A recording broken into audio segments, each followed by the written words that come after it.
From the city of brotherly love, this is Bite Biz with David Strausser. And you just arrived to the newest episode of Bite Biz. I'm your rockstar wannabe host, David Strausser, and this is your place to learn how to grow a business during complete global chaos. Today, we're going to talk about having an effective PR strategy. First, though, remember, please download the Bite Biz app, found exclusively for the moment at the Google Play Store. That's where you can find every single episode of this podcast, both audio and video formats, right there inside of the app. Plus, if you click on that coffee store tab, you'll find our fabulous coffee, Dead House Coffee, right there in the app. You can do your purchase, or you can head on over to deadhousecoffee.com, use code SHARK. You'll get 20% off of your order. All the proceeds help us continue to build the biggest and best show we possibly can.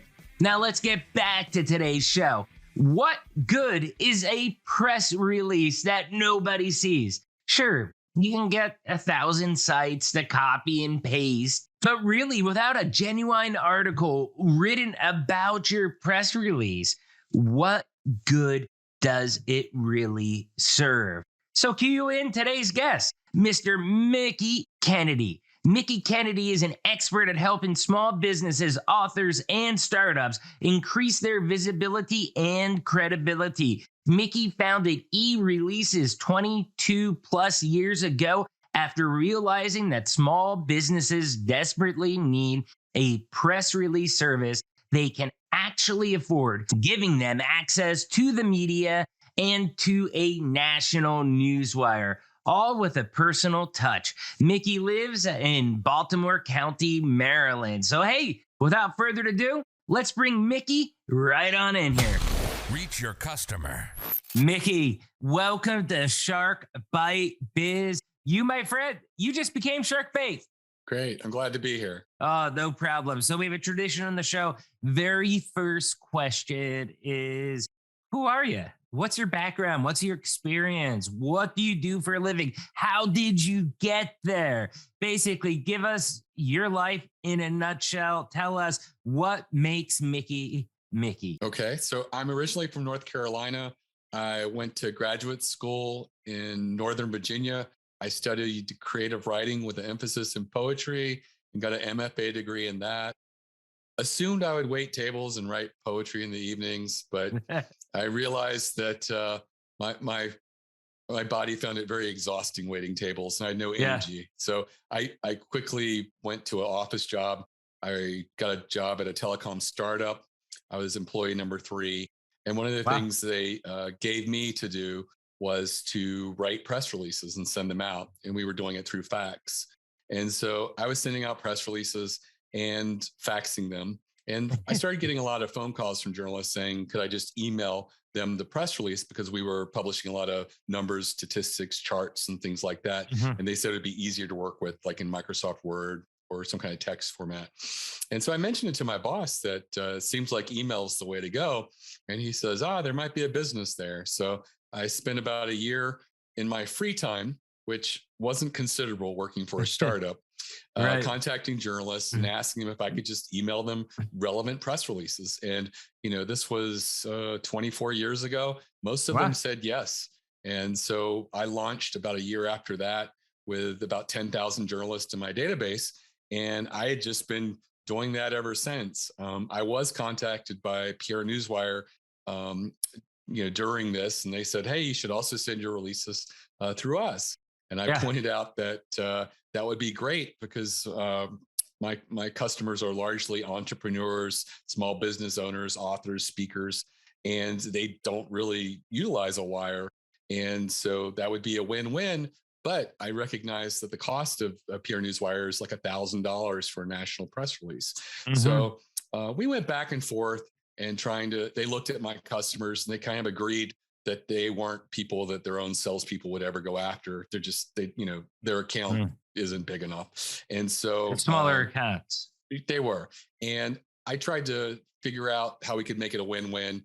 We noticed that they have an overnight editorial staff in the US, just because if there's breaking news or recall, you have to get something to Asia. There is an editorial desk for that, but they don't do a lot. So I said, why don't we set up our releases by default for next business day so that you could work on them overnight and it wouldn't cost you any additional labor. That's just free labor that wasn't being utilized before.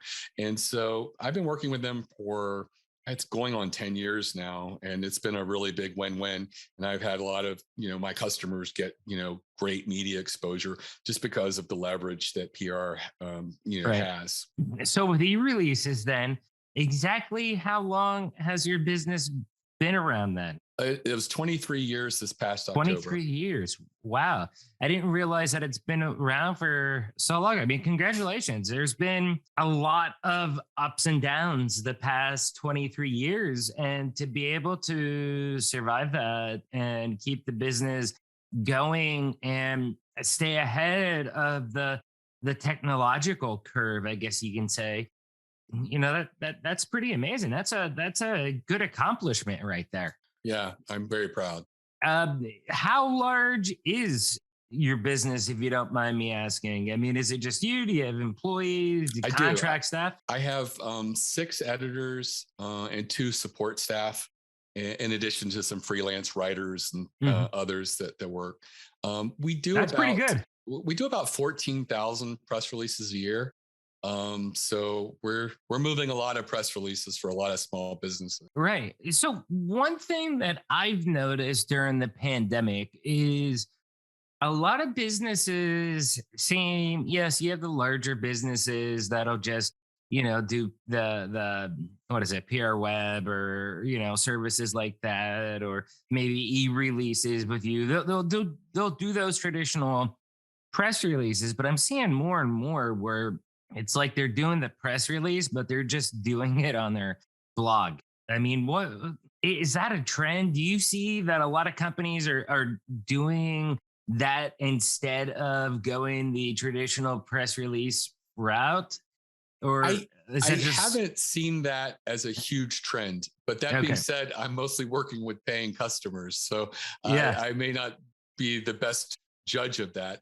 I do know that when you just blog it and get it out there, it is content that's available for search engines. Some people might find you, but I don't think it really gets picked up in Google News and really gets in front of the journalists and stuff like that. So that would be it doesn't get picked up on Google News, but it will get picked up on like google.com, for example. Sure. And that is the pitfall for that. I mean, I've done a press release when we launched the initial podcast, which was cool because I mean it got everywhere. I mean it was on a lot of major sites, but that being said, it was more just, I think, the distribution network as far as copy pasting of the press release, and there wasn't an actual article ever written, like a journalist picked it up or whatever. So what you're talking about, we call press release syndication. And that's basically these third-party websites that will post, in most cases, everything that the newswires print. Like Yahoo News, for example. It was just copy paste. And PR Newswire is moving away from that because that's good. They find that it confuses the marketplace, and that people don't realize that what you're really looking for is an actual article written about you. You are looking for earned media, not just syndication. And so some of my clients, because they're not very sophisticated, don't like that the Newswire is reducing that. Because it used to be, if you did a press release on PR Newswire, you might get 300 links to these syndicated sites. Right. Now you're lucky to break 100. And the Newswire is telling me, there may be a time where there's no links, that we just completely end this because it's not really advantageous. It's duplicate content. It doesn't serve a lot of purposes. The duplicate content, we've talked about this. I don't know if you know the podcast site Vurbl, VURBL. In full transparency, I am their ambassador for sales with them. And we've had their CEO, Audra, on the show. And one of the things that she was saying is like her life was all video. Okay. It was video content. And then when, obviously Joe Rogan moving to Spotify, people really started taking podcasts seriously when they saw that dollar figure, and she started looking into the audio market and how archaic it is, because you do one audio podcast and then it's duplicate content over like 100 different sites. And for SEO, a site like Google, for example, I mean, that's actually bad. That's not good, having that many sites with duplicate content, reposting, all of that. You kind of get dinged in the search metrics for that. I would assume, and this is where my point comes around full circle with this story, is that would assume that's kind of the same way it would operate with press releases. Having all that duplicate content, they're kind of going to ding you for that. Right. They don't ding you when it comes to the news side of things. So okay. Because there are so many, when we talk about news wires, there's two types of news wires. There's PR news wire and business wire that move press releases. But most of the wires that people have heard of are UPI, Reuters, AP, Associated Press, and all of them are licensing content to a lot of newspapers, so that every newspaper doesn't have to have a journalist for every article. So if there's a major breaking story, they can just pull it from the Associated Press and put it on their website. And all of these are duplicate content, but Google recognizes that it's news. So what it does is it usually wants to have one source, original author, that they give credit to, and then all the other ones they give no credit to. It used to be that they would give a little bit of credit to everybody, and they give a lot of credit to the original source. And now, so there's no dinging that happens, and they're doing the same thing with press releases that get syndicated. I will admit, I was pretty happy to see that. I mean, whether it was copy and paste and duplicated or not, to see Bite Biz, David Strausser on Reuters.com and the Associated Press, like AP, they copy pasted my article. I didn't pay for that. They just did it through the network. Now, to be fair, when we were launching, I had a lot of keywords in there as far as some of the famous people that were coming on the show, like a member of Aerosmith, the Verve Pipe, William Hung, people like that, Soledad O'Brien, I think. So it kind of gave us a little, I think that's why some of these other sites picked it up. But, copy or paste or not, I was like, there you go. Bucket list item. I'm in the AP, and it was for something good, actually. So I'm happy. Right. So let's change topics a little bit then. You told us I guess you can say, your origin story about how you started with eReleases.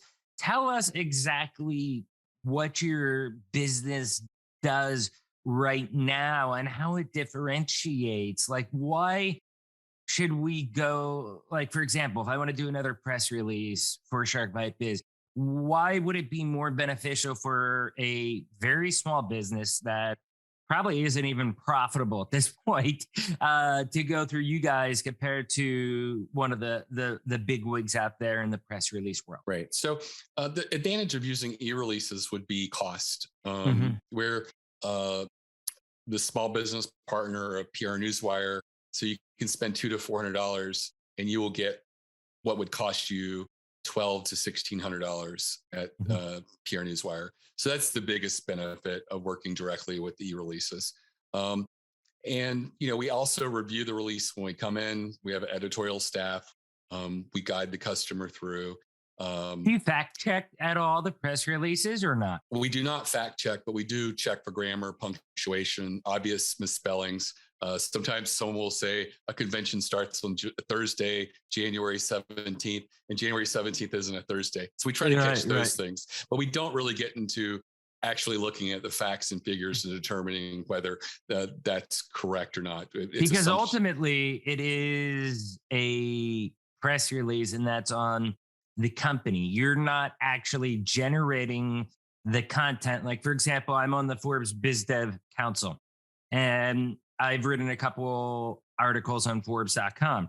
Those articles actually get literally fact checked, because even though I pay a membership to be on the Biz Dev Council, which gives me the right to write articles, because it's on Forbes.com, it's got to be actually fact checked as well too. And I think that's the big difference. I mean, because you're not publishing, you're distributing, correct? Right. And the source of the press release is going to be the company that's releasing it. Right, so right. It's assumed that they will be in charge of it. And every once in a while, you hear in the press release arena that a fake press release gets through. We generally don't deal with that because we don't deal with material news. We don't represent publicly traded companies. We're really in the business of working with small companies, small businesses. So we're not really working with publicly traded companies or news that's generally considered material or anything like that. Right. And that's good because this is a small business growth podcast. So you're definitely talking to the right type of people on this show. So thinking about that, okay, why should these small businesses, again, whether it's a mom and pop, we have a lot of people that are, I guess you could say, working professionals, whether it's a lawyer, an insurance agent, or we have a lot of people like that listen to the show, or very small manufacturers.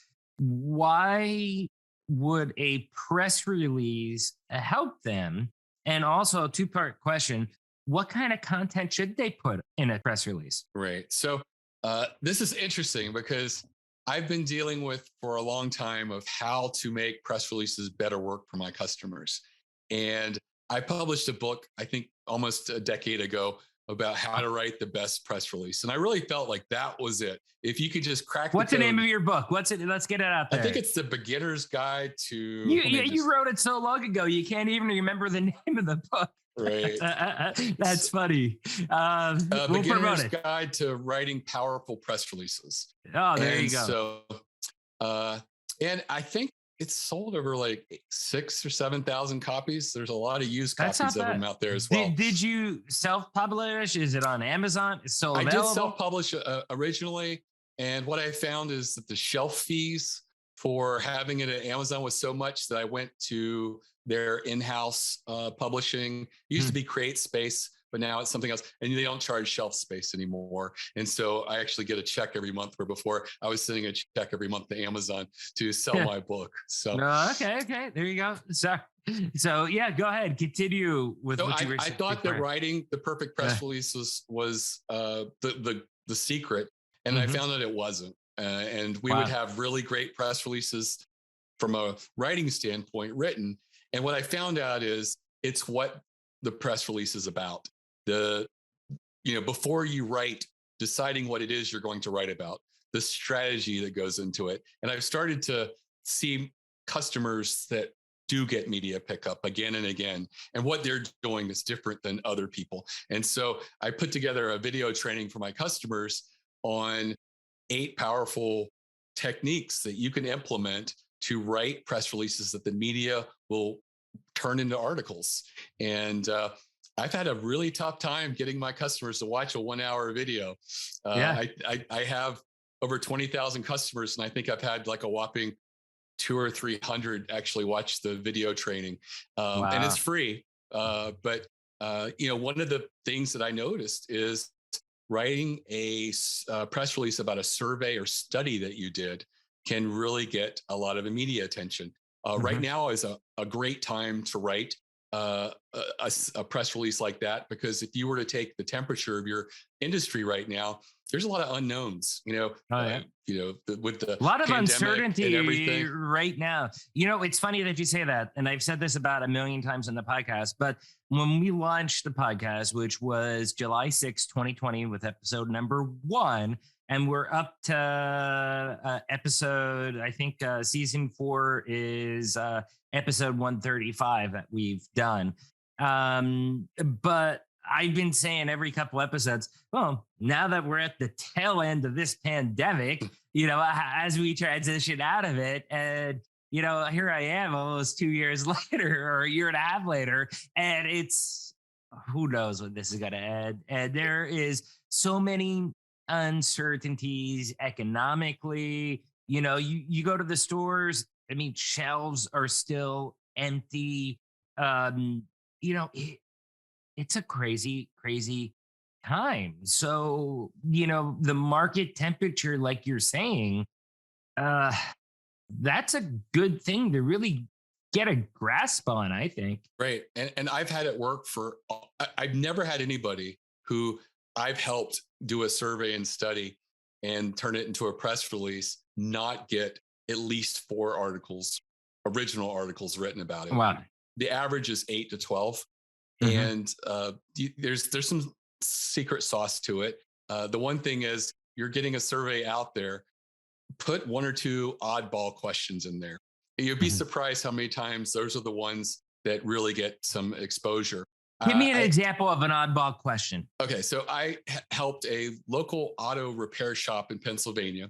They contacted me and they said, hey, long story short, we used to have a web page for our site, and it was hosted through the Yellow Pages. We no longer have a relationship with the Yellow Pages, so we've got a new website. And the SEO guy says the best way that we could start ranking is to get important links from auto trade and auto industry publications. Can you do that? And I'm like, backlinks pretty much, right? Right. So I said, let's go through an audit. And I realized they're doing nothing any different than any other auto repair shop in America. So I said, if you're really wanting to get auto trade publications to cover you, you got to do a survey or study.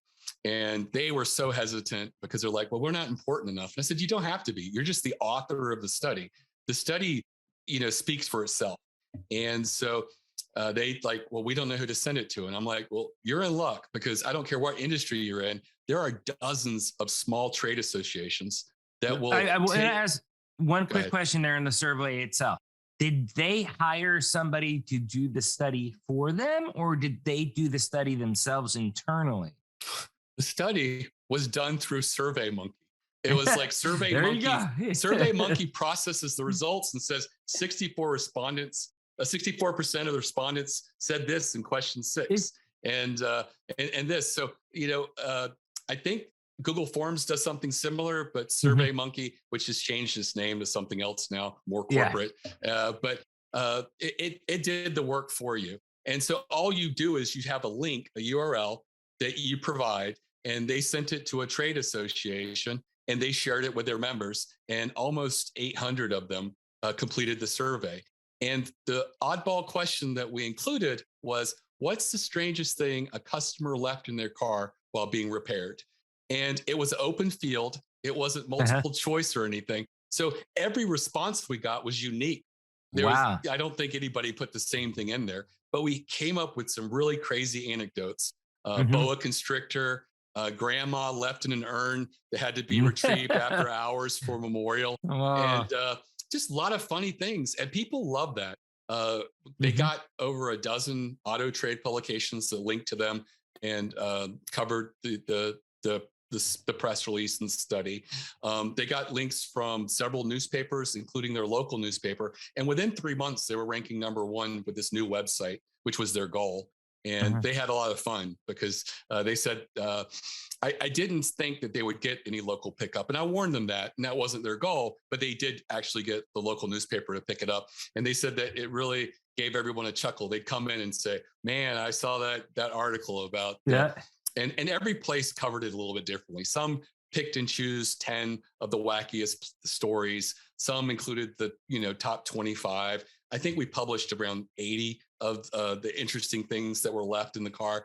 But they picked and choose what they wanted, what made a fascinating story to the media. And at the end of the day, it is. If the story is interesting and piques people's interest, they'll want to share it with their people. And that was, by and large, I would say 98% of the coverage was that question. There was a lot more questions to the survey, but they didn't cover those very much. They just loved the little stories. Oh, no, that's great. And it's weird because with the world that we live in right now, everybody's looking for content to publish. I mean, if you look, how many articles a day do you see? And again, I'm not going through my newsfeed in Facebook. I've kind of backed off a little bit from Facebook. I don't know, just cringy. I'm turning into more of a minimalist. But one thing I do is when I go on my phone, I have Android with my Samsung phone. I'll go into the Google search, and as soon as I hit that, I'll just hit the G button, and it brings up a news feed for me of things that are of interest to me. And as I'm going through that, it surprises me how many articles I see are because of one TikTok video that has 15,000 views, one tweet that may have gotten maybe 800 responses. And it's a low amount, but it's still, interesting enough. And because of the responses, that it's getting an article on a major publication written about it. And I'm just kind of in awe about how low the bar is to get a major publication to write an article about something. So with that in mind, what you're saying to me makes absolute sense, that if you do something like that, somebody's going to write something. And like I said, right now is a really good time because of the unknowns, that if you sent to your industry, I interviewed X number of people in our industry, and this is what they say about the economy right now, what they're spending, what their hiring's looking like. Are they, cooling down hiring? Are they, because things change on a dime right now with the pandemic and where we are and everything like that. So people are wanting to know what people in their industry are feeling and thinking and spending or not spending. And so that's really relevant. And the survey today is going to be so different than a survey in 6 weeks or even 3 months. So it's something that you can just repeat. If you're taking the temperature of the industry today and you've got those hot button questions in there, you should do really well. So with that, I mean, if I'm hearing you correctly, it sounds like here's an example. Say you're a professional services company. You have nothing special going on. You're not launching a new product. You don't have a huge sale.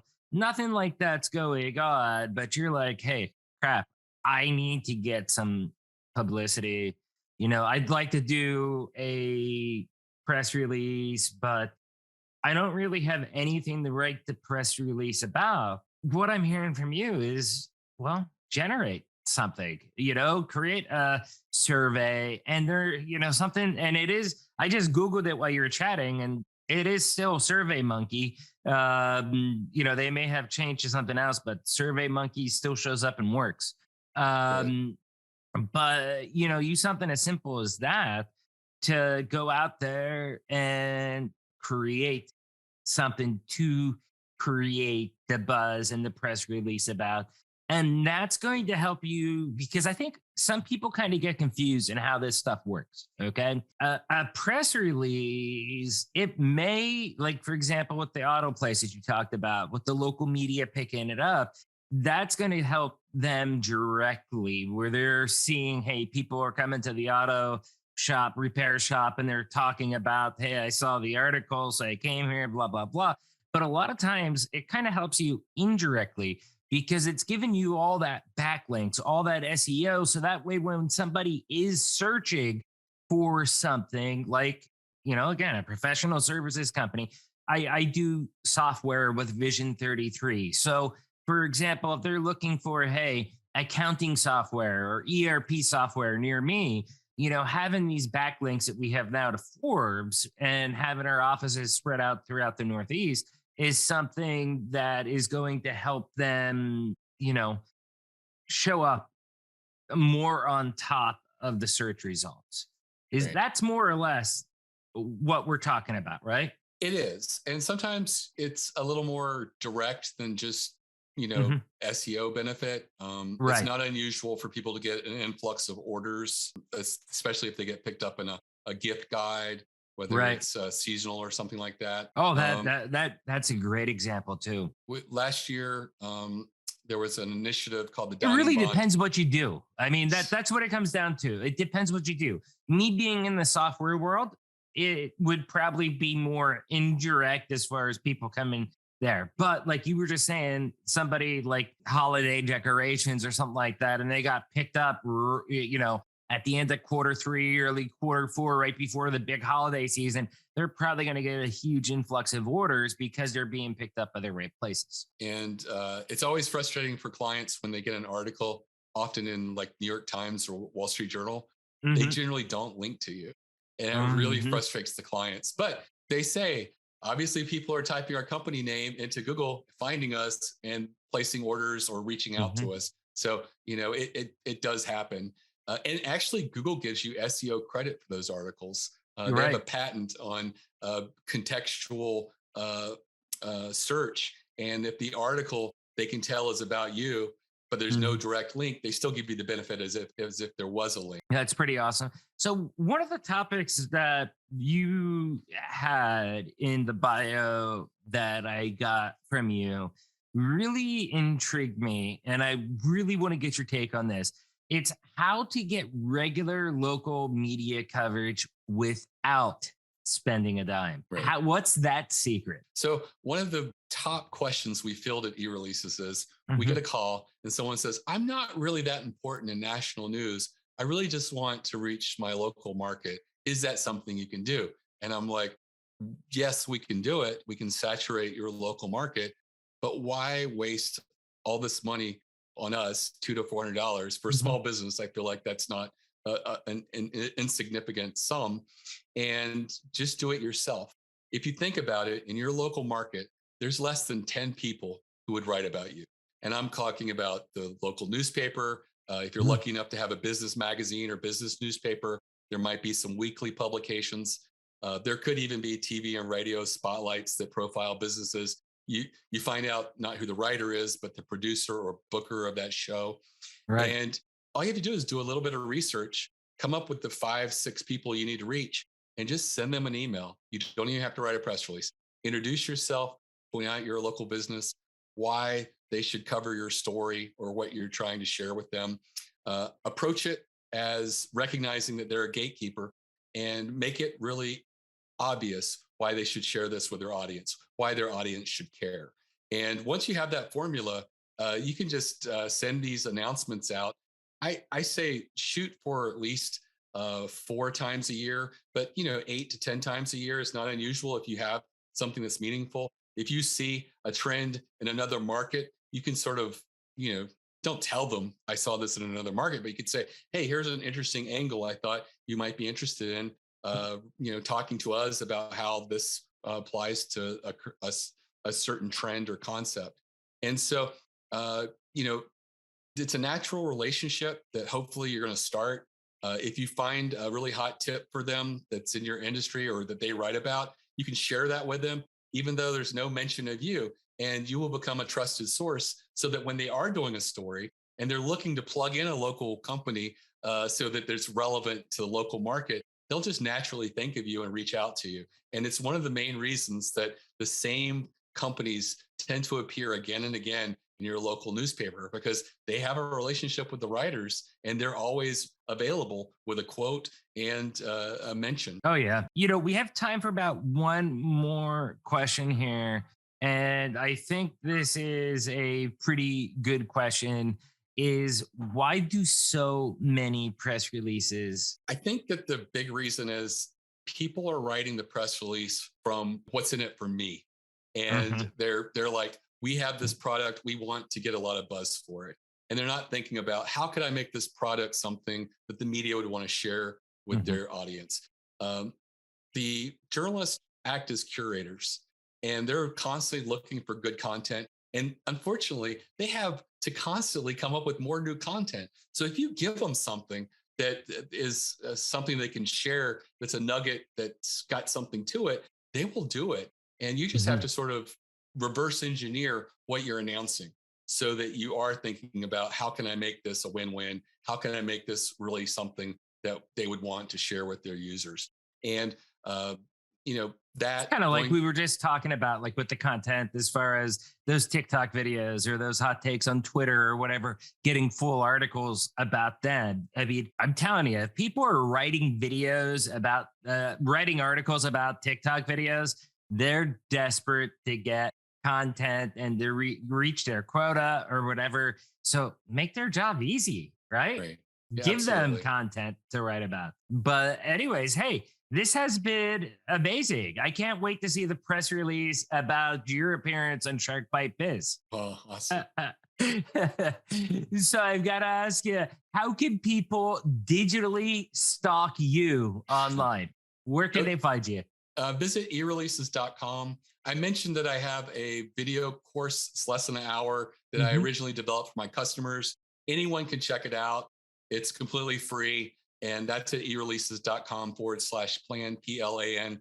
And there's 8 strategies there for ideas that anyone can implement that will give them newsworthy content that they can send out as a press release.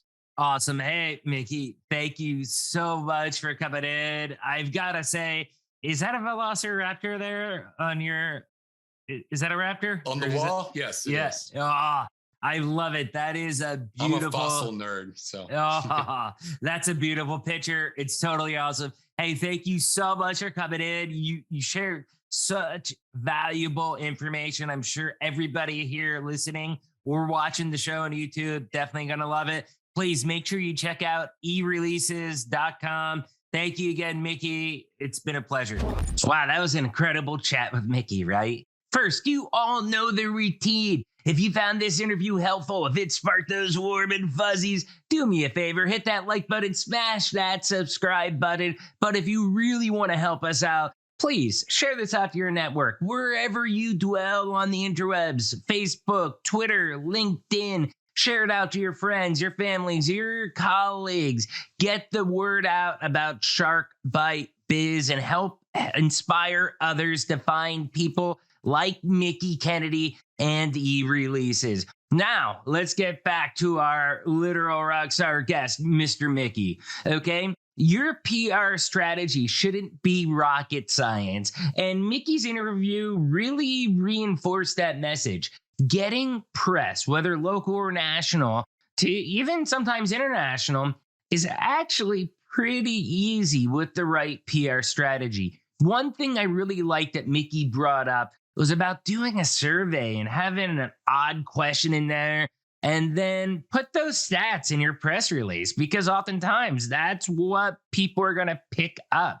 That's genius, and I've got to admit, I love it. Definitely something I'll be doing with our next press release here at Shark Bite Biz.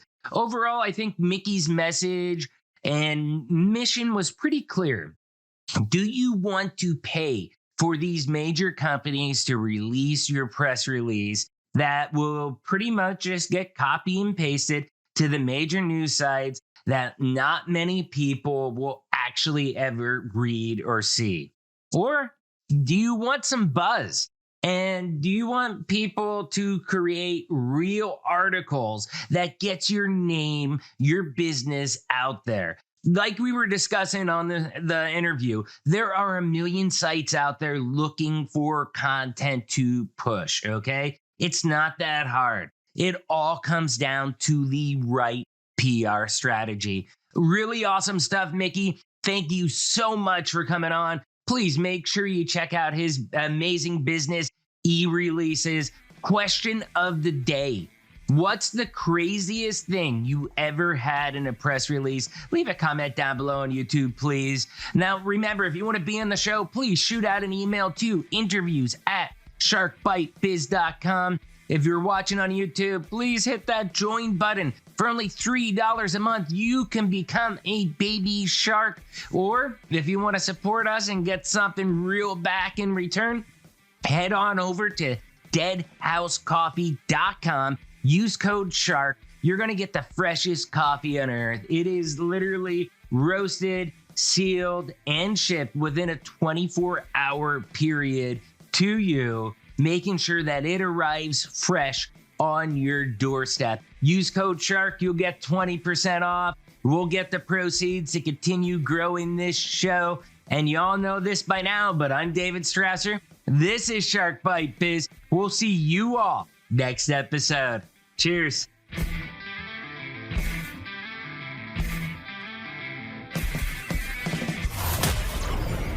Thank you for listening to Shark Bite Biz. We hope you got some insightful info from this podcast. Be sure to subscribe to us through your favorite podcast app and visit us on the web at www.sharkbitebiz.com. How has business changed for you in the 20s? Email us at podcast@sharkbitebiz.com so you can join us and share your story.